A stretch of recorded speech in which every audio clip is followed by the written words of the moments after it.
a little bit about Horizon for Proteins. It's basically an informal collaboration between 4 different projects. So these are Smart Protein, NextGenProteins, ProFuture, and SUSINCHAIN. Sometimes we call these projects the sister projects because they were all funded under the same call originally. So that was the Alternative Proteins for Food and Feed call, which fell under the EU's Horizon 2020 Research and Innovation Programme.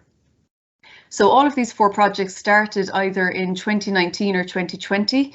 So we're all about halfway through now. And we share some common goals across the projects, as you can imagine, being funded under the same call. So it makes sense to come together from time to time, particularly when it comes to dissemination and getting our key project messages out there. So at these webinars, we aim to have representation from all 4 projects together. So we've managed that today. So from Smart Protein, we have myself, Jacqueline Lyons, project manager on the Smart Protein project, and I'm here today to chair the webinar. We also have Armando Perez Cueto today from Smart Protein.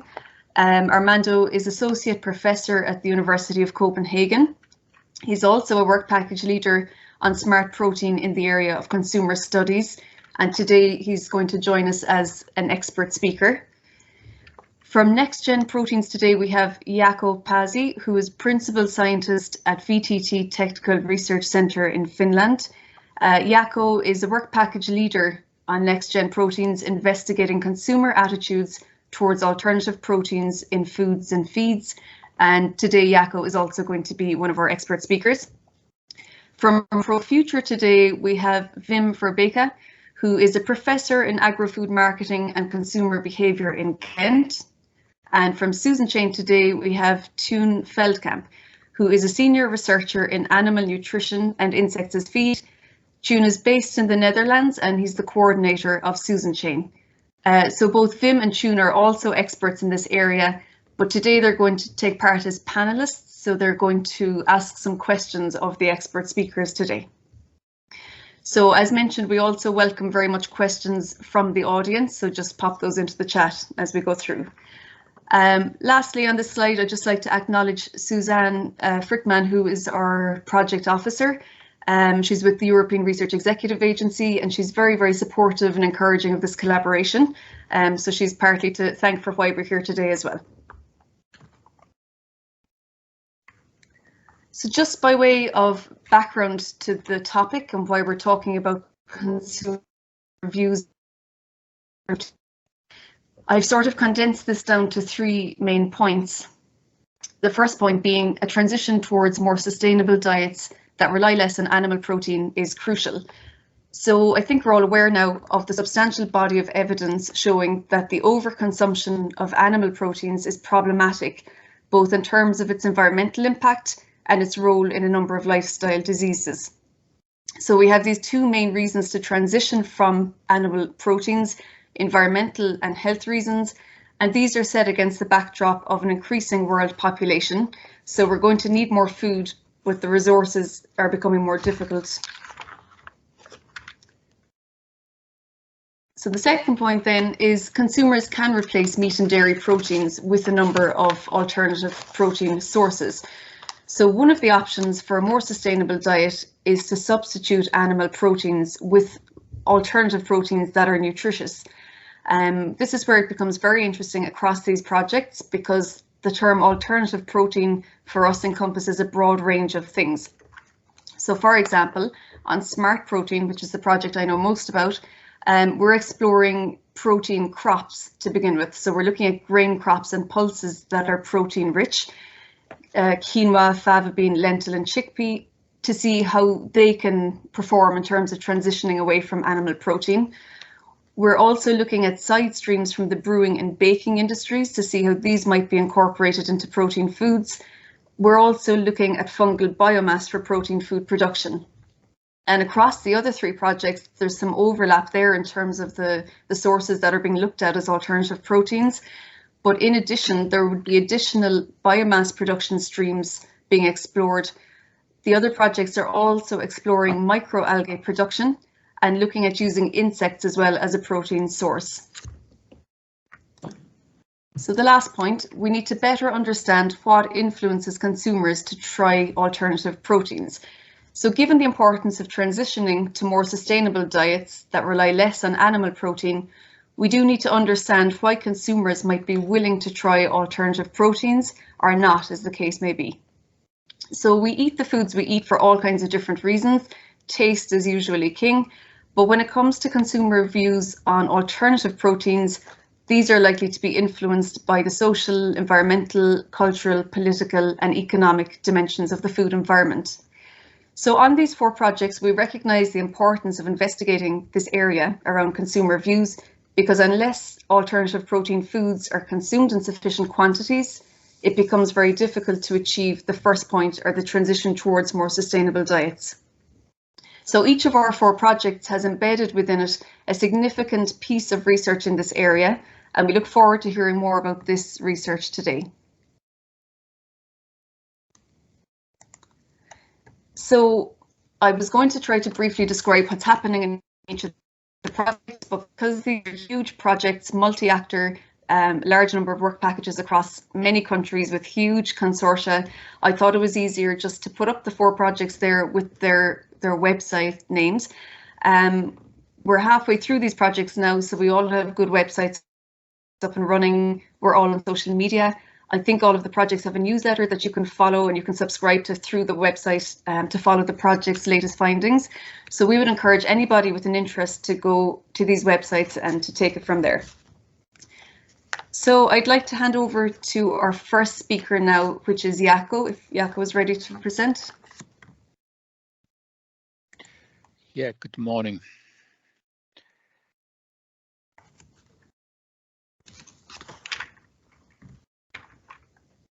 So do you see my presentation? Yeah, I can. But it is not yet in a presentation mode. Yeah. Okay, now it should be. There it is now. Yeah. Yeah.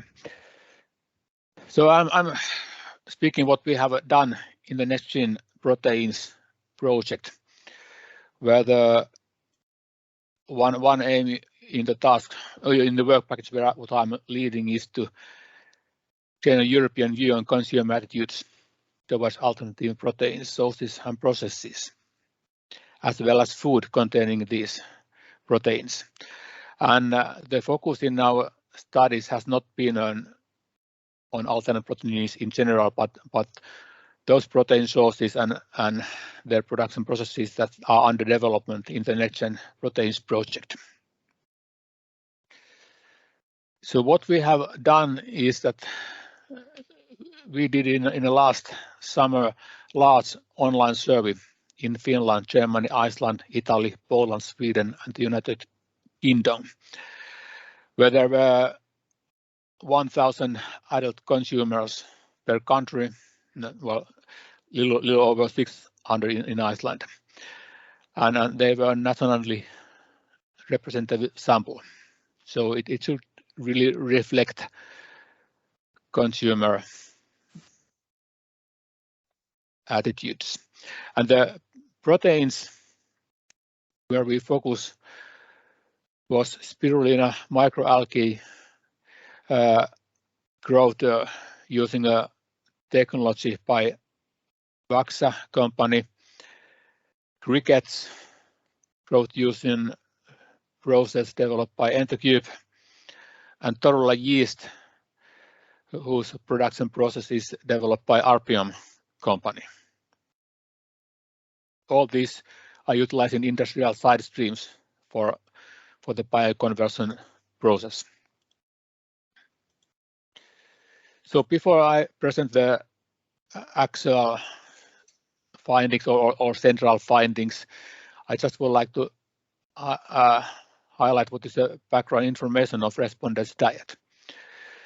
So 78% from the total number of respondents were omnivore. 16% eat meat sometimes or do not eat red meat at all. And from 6 to 7% were vegetarian. There were some variation between the countries, but that's an overall picture.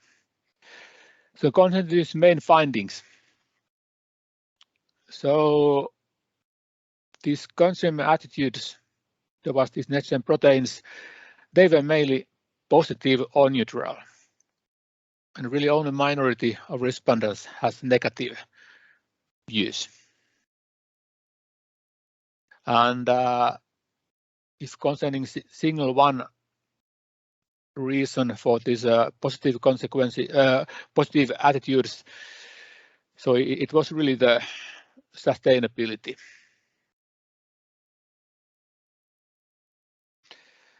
And here also on figure of percentage of respondents that indicated that they have a positive attitude for the concepts.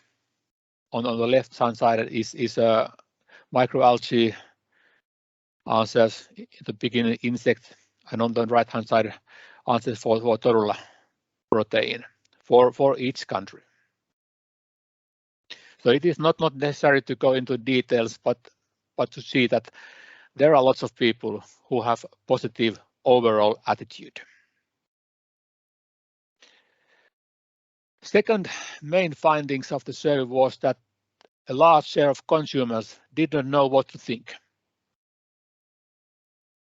And that were around 30 to 40% of respondents, depending on the concept and depending on the country. What is the actual person's number? But really, it was a large share of consumers that did not know what to think. This is also an opportunity for us and also challenge for us to bring those consumers to consider positively towards alternative proteins. Third main findings of the surveys was that although these concepts were regarded as a good thing in principle, but the personal interest of respondents to actually choose these proteins and food products, including these proteins, that was much lower. So really the positive overall attitude do not turn into a positive attitude of the use of proteins, these proteins in foods. And if thinking about how organic foods they entered into the market, I think situation is very similar. In service, people say that it is a good thing, but in the shop, at the point of purchase, they are choosing something else. And here are some data behind these statements. There's a comparison of mean ratings of imaginary characteristics of food application by NextGenProteins. And here this tree represents this neutral attitude, not positive, not negative. So really the means are around neutral.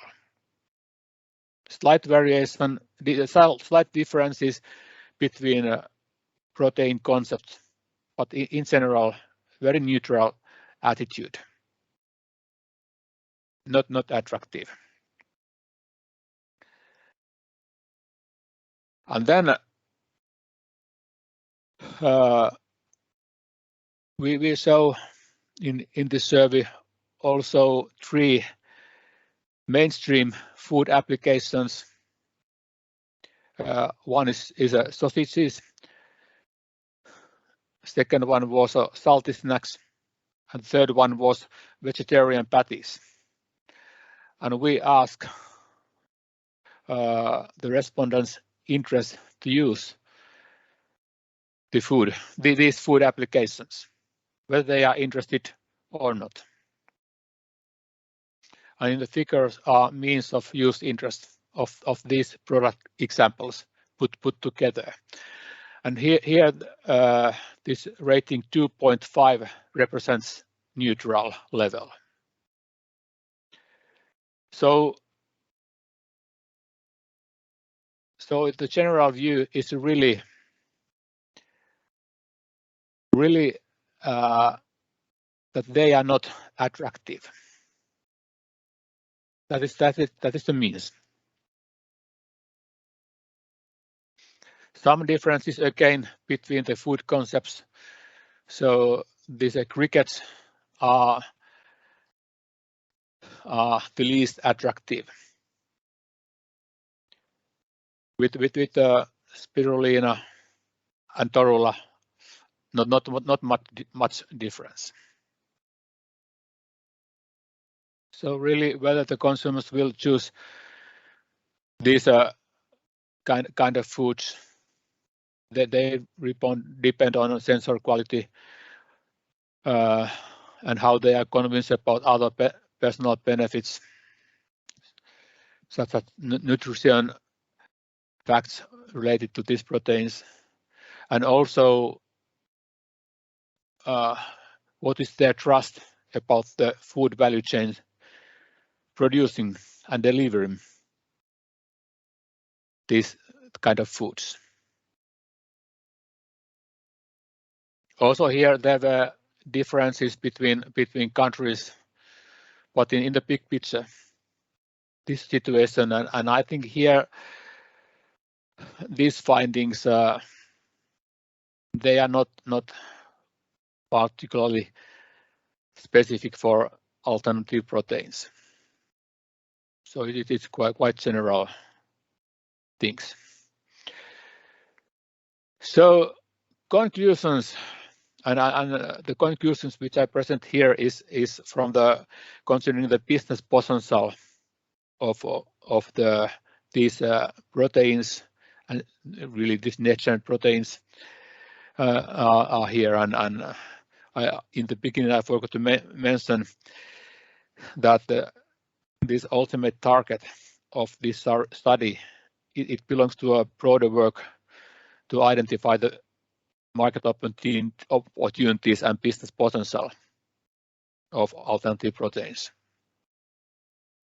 So conclusions from this viewpoint is that the overall principle of NextGenProteins that was valued,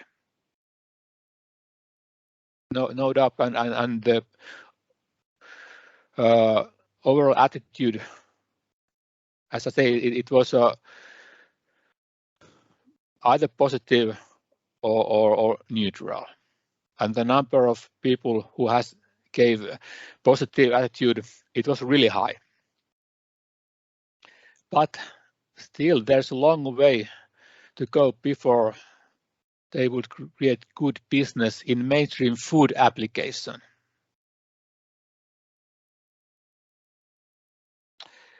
But because there are lots of people who have this positive attitude, it is possible that some niche application and niche business could be found already in the short run.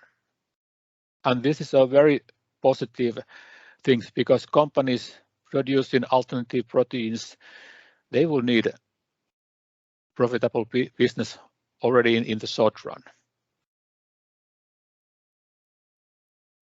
And that could be possible, but maybe not in the mainstream food application. It has to be something else. The fact that there is a lot of people who don't know what to think,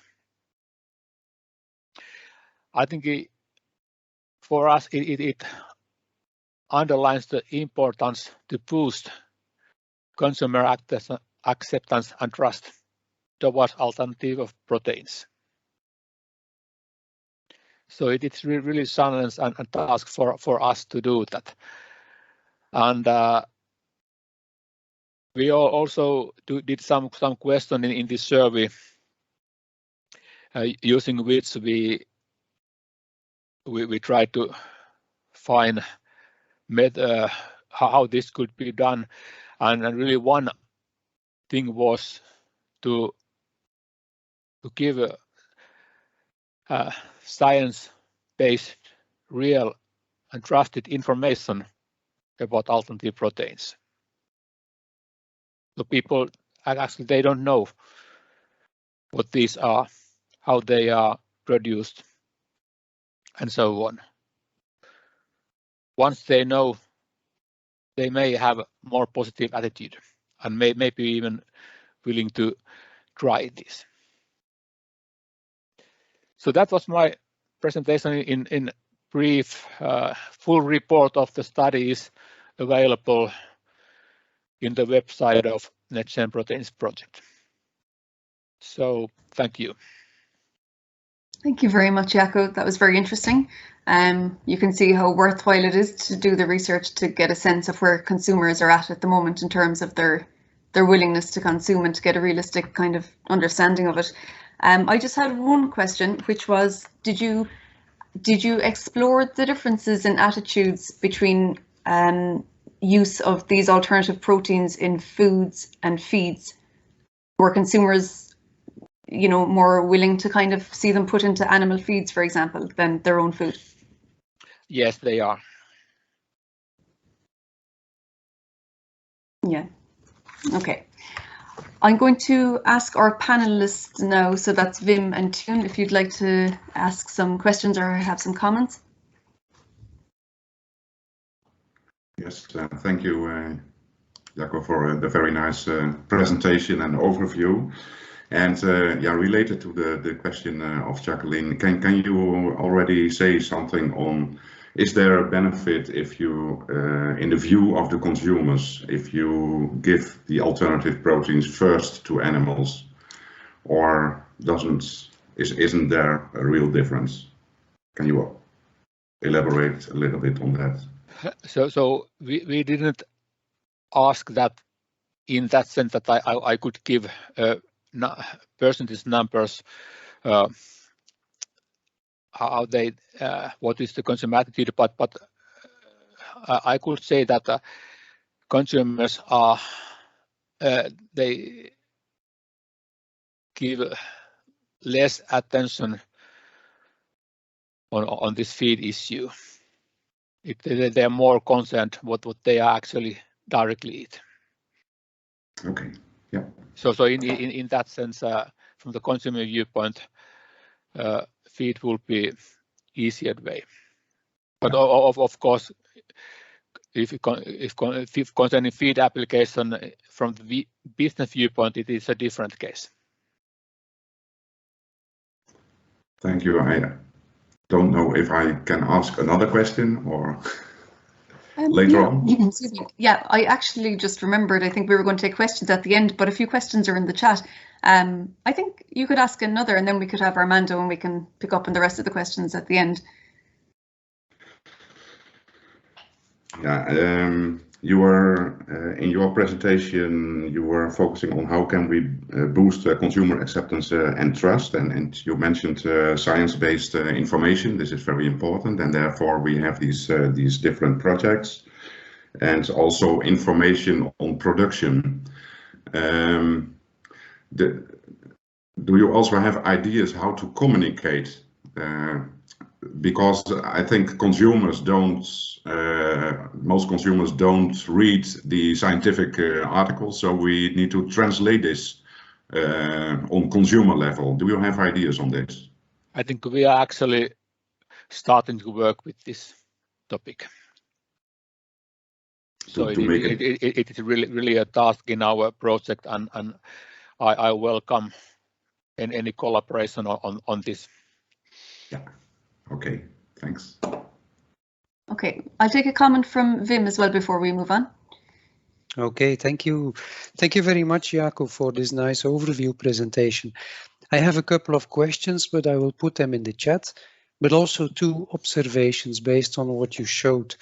One is that your results seem to exemplify again the citizen-consumer duality, because people have favorable attitudes towards the idea and the concept, but when it becomes more concrete, when the questions are asked about interest to eat or interest to use, then some of them seem to quit. So that's a very interesting result. Yeah. We are also actually many of them seems to quit. Yeah. Okay. Well, we will also have a look at our data within ProFuture, where we also recently finished a consumer survey, whether we also see that same effect. But that's a hypothesis I also have. And a second observation, when you say there are a lot of people that do not have a clear idea or a clear attitude, probably also because of unfamiliarity.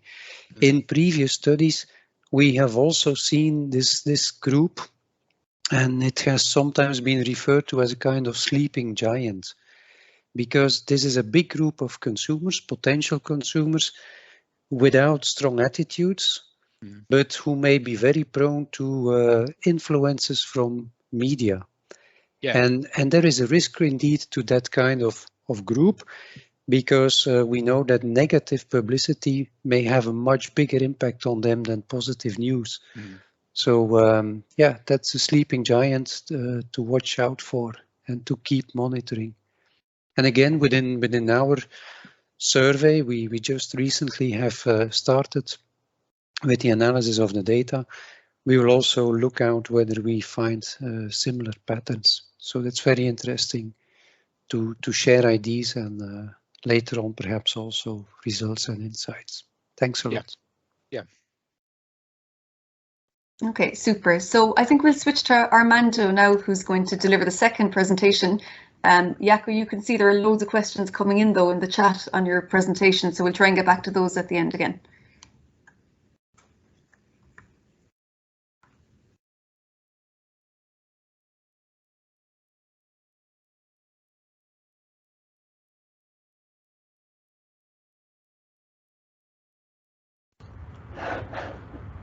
Apparently I cannot share. Wait, we need permission, security. Is the arrow available to you? If you want, you can send it to me and I can share it. I think I will do that for you. I will do that. Okay.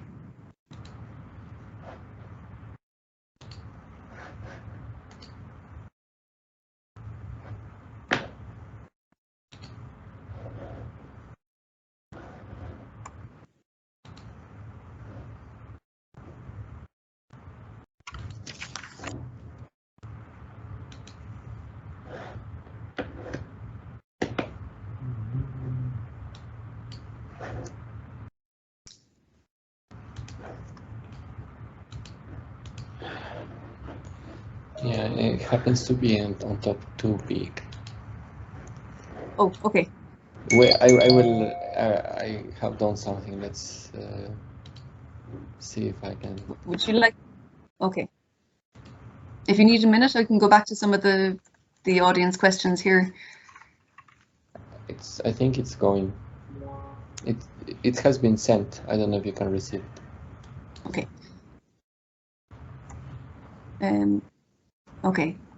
Maybe while I'm just setting up that presentation, maybe Jaakko, it might be interesting if you'd like to just answer one or two of the questions that are in the chat, if you don't mind. It's okay. Yeah. Thank you.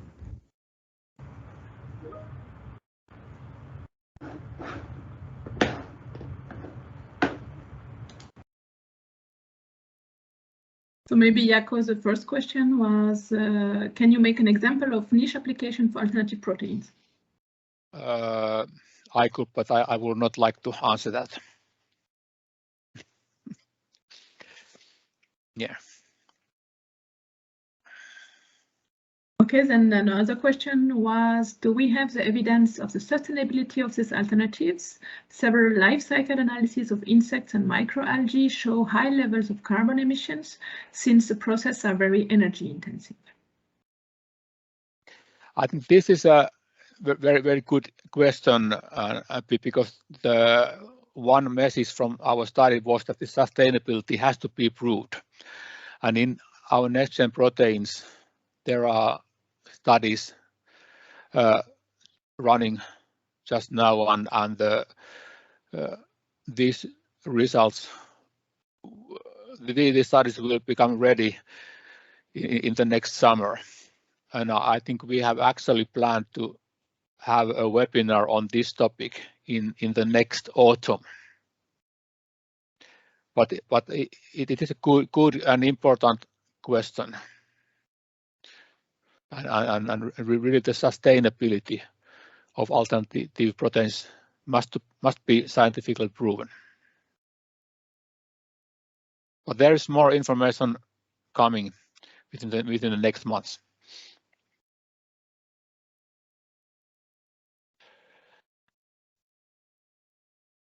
Okay, thank you. Maybe another question, Jacqueline, or are you ready to? One more question would be great. I'm just after getting it there by email. Okay. So another question from the audience was, are there differences in the acceptance between age groups? Has that been investigated in the different countries? Yes. Yes, we but I think the age is not a significant factor of making difference. What we have found that which is pronounced is that people who have the most positive attitude, they have a higher level of education. So they have tertiary level of education typically. So it is not the age which means difference, but the educational background. Okay, thank you. I guess that answers. But concerning this age difference and difference between countries in the full report, they are data on that. Thank you. Okay. I guess that answers the next question as well about the positive groups of consumers that are particularly keen on eating alternative proteins. So it would be the educated. So back to you, Jacqueline. Yeah. Thanks. Okay, I have Armando's presentation here. Okay, is that visible?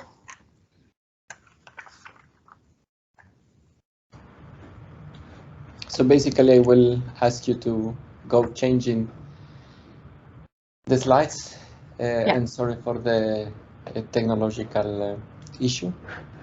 So this presentation is on preliminary data on our consumer survey, and taking into account that there has been already a webinar hosted by the task leader ProVeg in November, where special focus has been given to the descriptive of the general sample, but also a special focus to the Flexitarian group. So, next slide, please.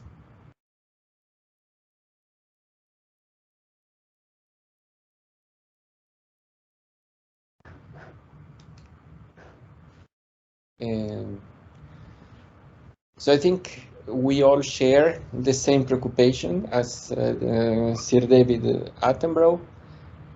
We all want to give to contribute to a better world for the next generations of our children. So let's think about that also when we think of the responses of consumers and how can we invite them join in this ideal. Next one, please. Within a Smart Protein, we had specific objectives for Work Package 6. And the first objective, which is in red, is to evaluate the levels of trust, marketability, and consumer acceptance for alternative protein sources and products. Therefore, we have there are other objectives that will come in the future, but in order to get to this, can you go to the next slide, please?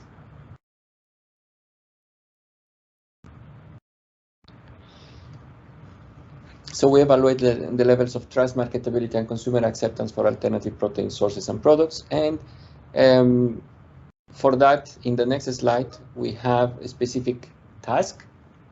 Can you go to the next slide, please?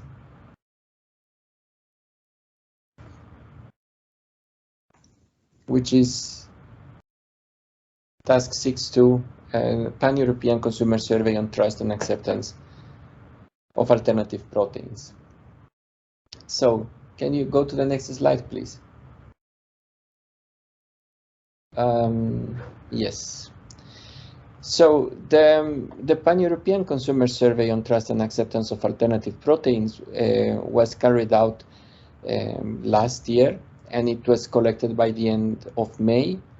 And in November 2021, as I explained earlier, a webinar was held by the colleagues at ProFuture, and the reports of the main report is available open access and can be downloaded.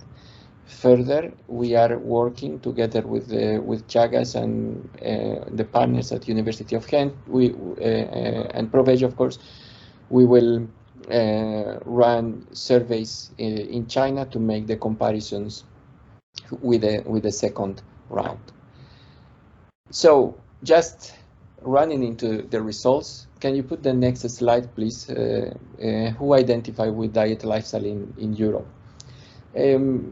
I was thinking of the previous presentation with Jaco, and I think one thing that I can observe, and we will remember this as well from our previous studies, when we surveyed European people like 10-15 years ago, the group of people that were eating plants mainly were very limited, about 5%. But what we see at this moment is that at least in this part of Europe, people choosing the vegetarian and vegan lifestyle is a little bit higher than that 5%. And what we couldn't see in previous reports was the level of flexitarianism. Flexitarianisms flexitarians are people who are intently reducing their consumption of meat in particular, and they do that for several reasons, as Wim was saying earlier, mostly from their citizen perspective, and sometimes it's a way of express their citizenship through their consumption. Now, what is interesting to see is that there is a very strong gender effect. So omnivores, people that identify with omnivorism, they are mostly males, older and with lesser education, and it's in a way similar to something we have reported about 10 years ago. But the more you go towards eating plants, it's mostly women with there's a gender effect towards women. It's mostly women that are more likely to be flexitarians, pescatarians, vegetarians, and vegans. And I cannot say that much about people who identify with other gender, because there are very few, and it would be make too much of an exaggeration. But it would be they would also join the non-male identity. So it becomes a kind of an odd situation. What happens with men? So I want to bring your attention in the next slide to a recent paper where we actually asked men who are adhering to a meatless diet what could be the ways ahead, because if we want a societal change, we need to learn from those who have already gone there, and what are the things we need to pay attention. And I think that these ideas are further confirmed with the data I will show later. But the main barriers that men have experienced when adhering to a meatless diet is the lack of cooking and nutrition skills, and also the expectation of taste, or the not knowing what to do with the taste, the inconvenient preparation time, perceived at least, and then unavailability of options.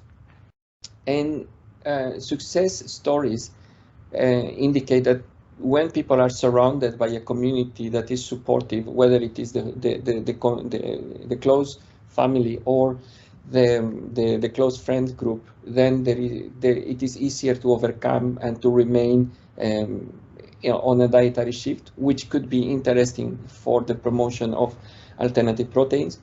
And definitely the provision of information. Men like to get informed, and I would say that then there is the same risk as we indicated in the previous intervention, that people would get in the hands of fake news reporters, and then get confused with their process.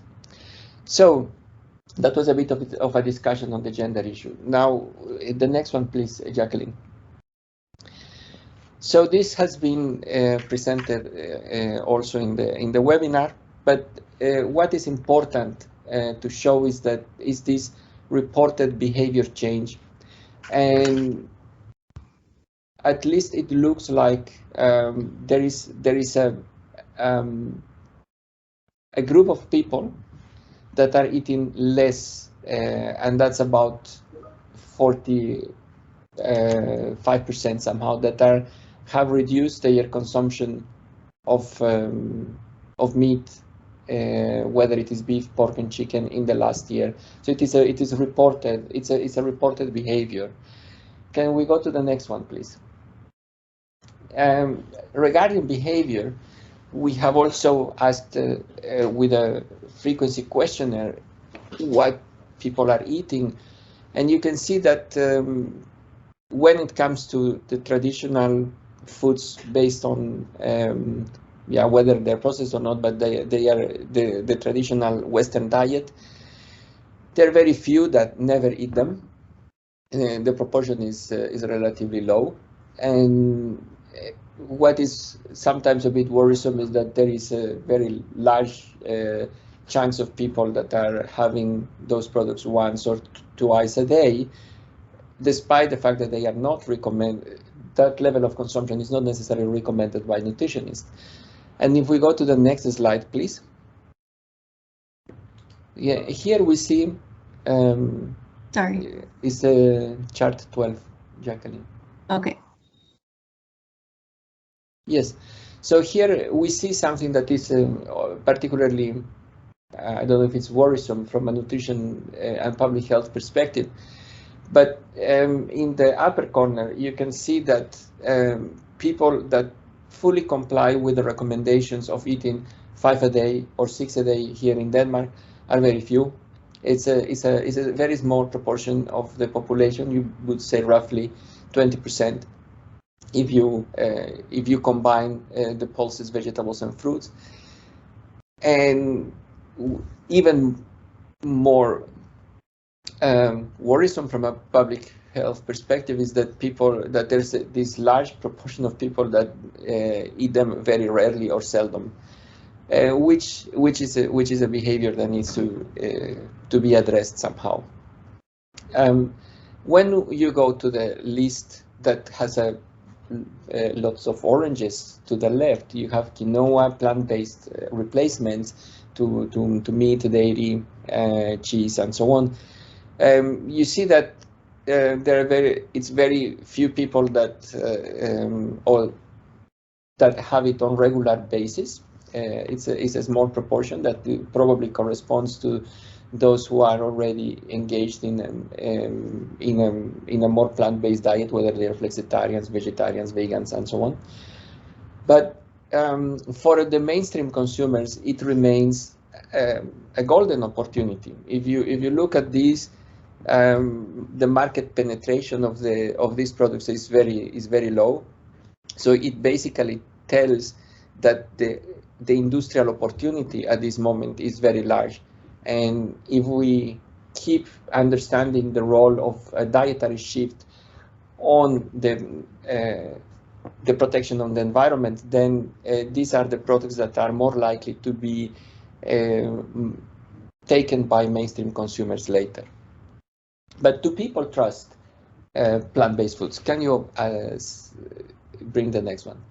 So here we have a distribution of trust in Europe towards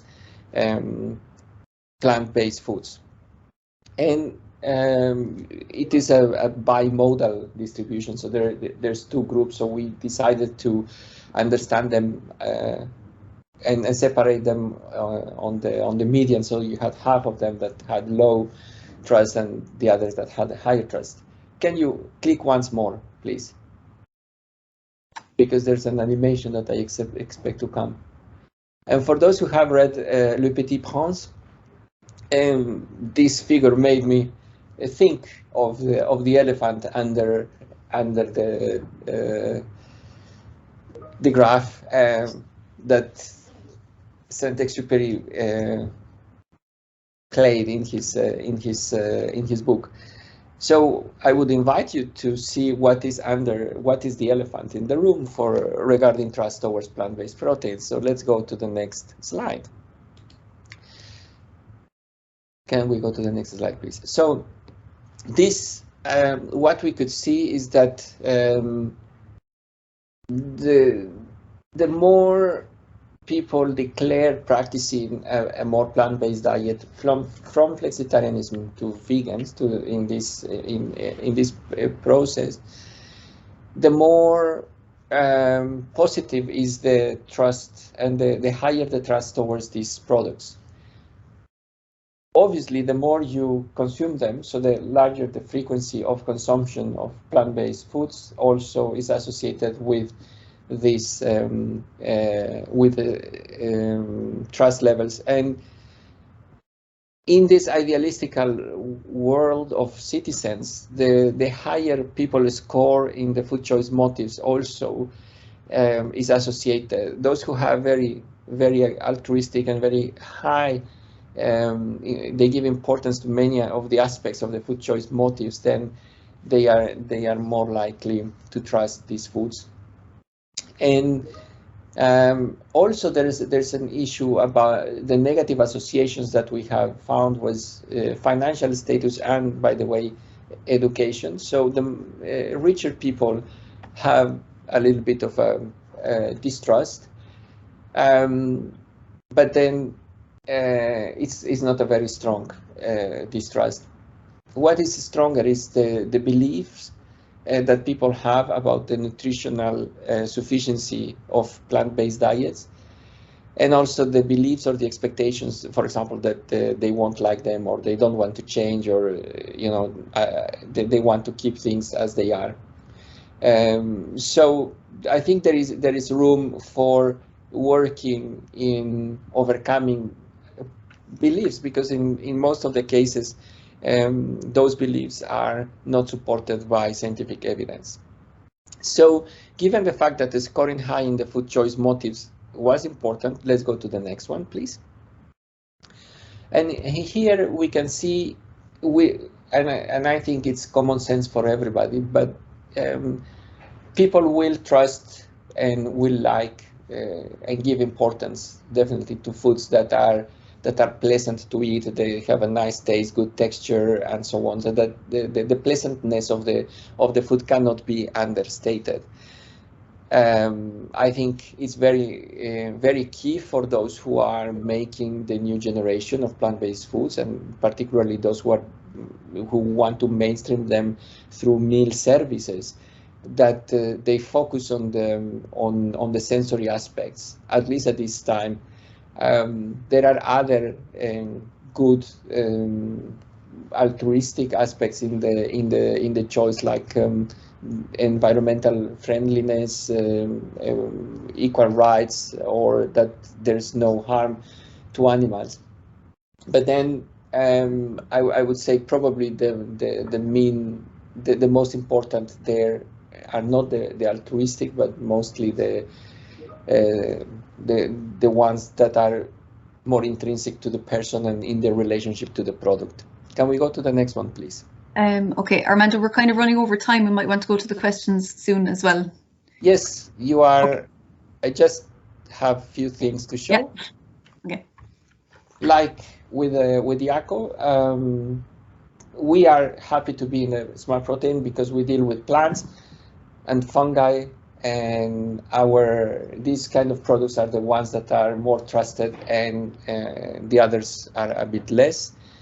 The next one, please. what I could see here is that when it comes to protein sources, people want they trust more those that are familiar. Next one, please. And then when it comes to the barriers towards plant-based eating, as I mentioned earlier, it's about not willing to change, the taste, limited choice, the unsupportive partner, the perception that plant-based foods are expensive, and the lack of information. Last or next, sorry. So click. So women are still eating the plant-based way.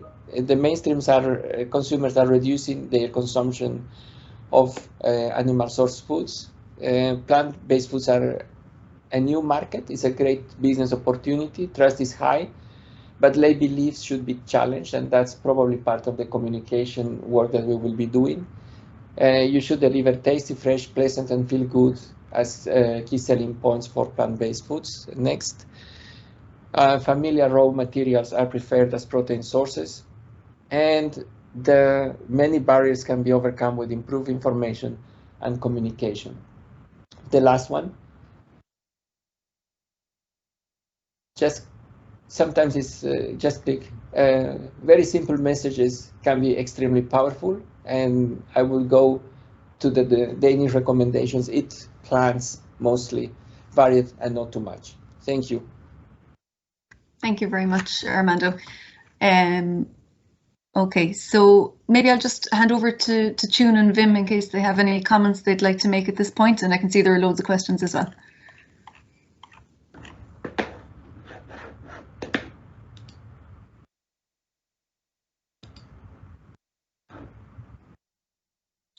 Yes, hello, Armando. Thanks a lot for this nice overview presentation. And also let me also congratulate you and the project with the very nice report that you have already published. That's a very interesting piece of research and with a lot of insight. I have a couple of observations here. One was on the rural areas. Thank you very much, Armando, for the nice presentation. There were. Oh, we are talking together, I guess. Okay, you just keep going, Vim, there for a moment. Okay, so one was on the rural areas effect. So the fact that living in rural areas has a positive effect on trust. Do you have an explanation for that? Was that expected? It's a little bit unexpected to me. Yeah, I think in many of the cases, probably the discussions about the healthiness and the issues regarding particularly whether plant-based foods are ultra-processed or not, they happen mostly in the cities and in other niche areas. So people in rural areas, when they think of plants, and they mostly think of the more whole food plant-based diet, and that's what people eat anyhow. So the potatoes, as you have shown there, potatoes also. And then not necessarily rice, but there's potatoes and maize and beans, lentils, and many of the foods that are normally eaten in rural areas, and sometimes that are more from the garden. So I think that's something that I think is worth studying, and maybe something that we could do with the other surveys. Yeah. A second observation was on the reported changes in meat consumption. This is also something that we have seen already previously during the past 2 decades. When we ask people whether they have changed their meat consumption, there is always a substantial group who says, yes, I have, and I have reduced meat consumption and so on. It would be very interesting to see to what extent that claim also associate with interest and in plant-based and also consumption of plant-based. Because there may be, and in each of those previous studies as well, some social desirability bias there. So the more people talk about shifting to alternative proteins, the more social desirability bias there may be in reporting changes in meat consumption. I just raise it as an observation. It's something very interesting to further study, I think. And I think you're absolutely right on that one. I mean, I hope I don't sound offensive, but with this flexitarianism, people are very flexible. So flexitarianism is a self-labeling of people that think they are contributing a lot with their dietary change, but because it's not a measurable, sometimes, at least the evidence we have from a small survey we did with a master's student, is that the people, some flexitarians, eat much more meat than the lowest quintiles of omnivores. So mainstream people. So then the label, I don't know if the label really means something, but it seems that for the moment it is a hype, particularly within social media and with that kind of background. So it's I fully agree, because it's not only putting a label, but if there's a behavior that doesn't change, then the label doesn't mean anything. Okay, thank you. Maybe we'll go to Tune for a comment.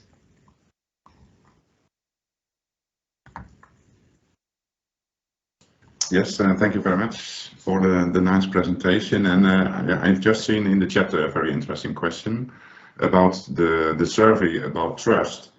And the question was also safety included?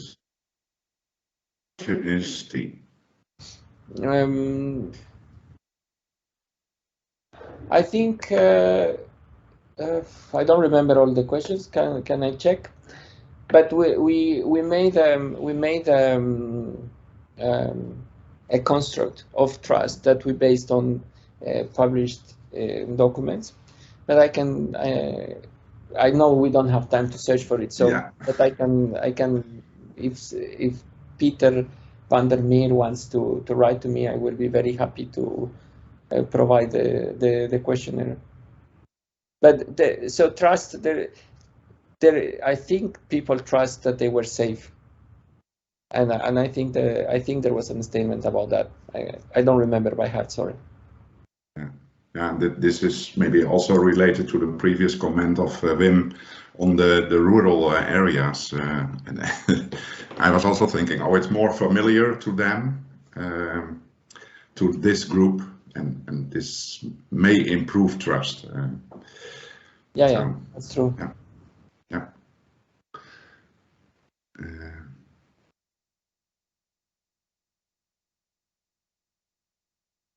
Maybe to conclude the discussion, a question from the chat that is maybe a good opening.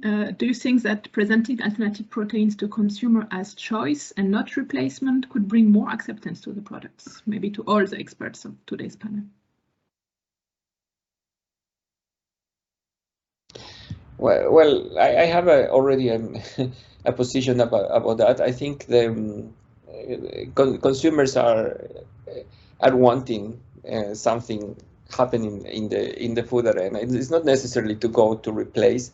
Replacement of meat and dairy and so on might be something that we use in a transition period, but I think there is also need for the development of new food categories and new food products that would fill the markets, that they would be more sustainable, they would be more environmentally friendly, they would deliver on nutrition, and they will deliver probably with different ethical aspects as well. I make comment also. So I see this as a choice issue.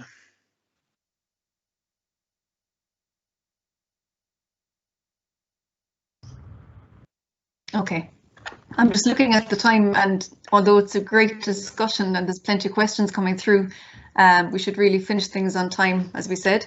So I second Marie there. Marie is saying that if people want to continue that conversation, don't hesitate to get in touch again, if you reach out to the project websites or social media, you'll find us all there and we can pick up the conversation again. So I just want to thank very much Armando and Jaco for speaking today and such interesting presentations. And thanks also to Wim and Tune for having such expert opinions and being able to carry this discussion. It's great to see how much discussion that there was. So Marie has recorded the session, and Marie, is it just being made available maybe to people afterwards? Yes, exactly. We will recording the session, and we will make the presentation from today and the recording available to all people. So we will send you an email. That's brilliant. Okay, so thank you very much, everybody, for coming, and enjoy the rest of your day.